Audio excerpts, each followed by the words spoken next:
Dans ce tutoriel, nous verrons comment renommer toute une série d'images depuis Adobe Bridge. Ensuite, nous verrons qu'il est possible de créer un modèle de métadonnées et de l'appliquer également sur toute une série d'images. Souvent, quand vous importez vos photos depuis un appareil photo, les noms donnés à ces images commencent par img-001, img-002 ou comme ici, des fichiers qui ont été par exemple scannés, on a 22 pointifs, 23. Donc il est intéressant de renommer toutes ces images d'un seul coup et vous allez voir qu'on peut le faire très facilement ici dans Bridge. Nous commençons par sélectionner l'ensemble des images contenues dans notre dossier, CTRL A sur PC, POM A sur Mac. Et dans la palette Outils, nous allons demander un changement de nom global. Ici, vous avez plusieurs options pour renommer vos images. Soit vous les renommez toutes dans ce même dossier, soit vous créez un autre dossier et vous déplacez donc ces images-là pour les renommer. Ou sinon, vous pouvez également garder les originales, c'est-à-dire telles qu'elles sont nommées ici, et créer un autre dossier, copier les images et les renommer dans ce dossier-là. Ensuite, nous avons accès à un certain nombre d'options pour renommer nos fichiers. Vous avez pour l'instant le nom actuel qui est ici 15 pointifs et le nom de fichier selon les différentes options que nous allons choisir. D'ailleurs ici il est beaucoup trop long, on va faire quelque chose de beaucoup plus simple. Pour cela vous avez accès à pas mal d'options, vous cliquez sur la flèche de droite pour afficher le sous-menu et nous commençons par donner un numéro de séquence. Ici vous avez le choix de demander de 1 à 6 chiffres, donc on va demander par exemple 2 chiffres. Ensuite nous allons ici choisir un texte et nous allons nommer ici _, famille.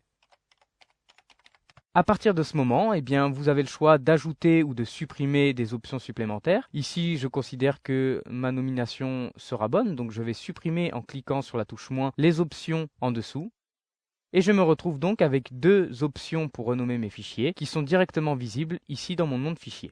Au moment où je vais renommer automatiquement l'ensemble de mes fichiers, le premier fichier sera nommé 01, le deuxième fichier 02, etc.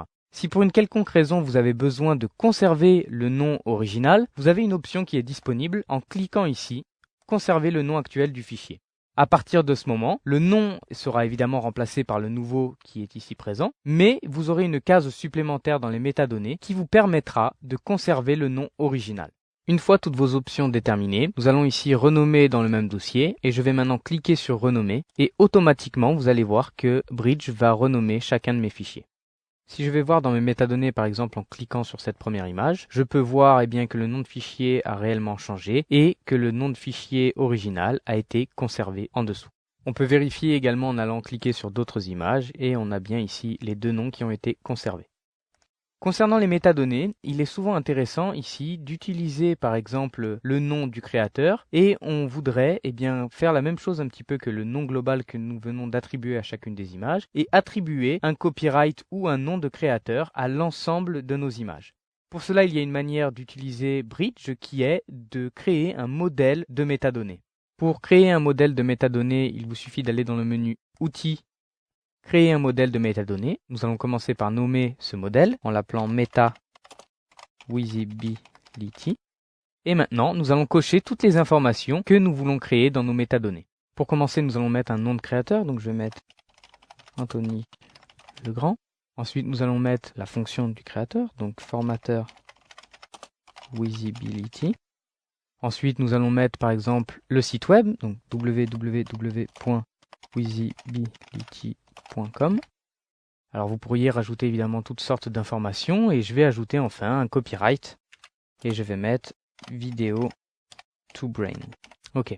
Une fois que vous êtes satisfait de l'ensemble des métadonnées que vous voulez donner à chacune de vos images, il vous suffit ici de cliquer sur oui.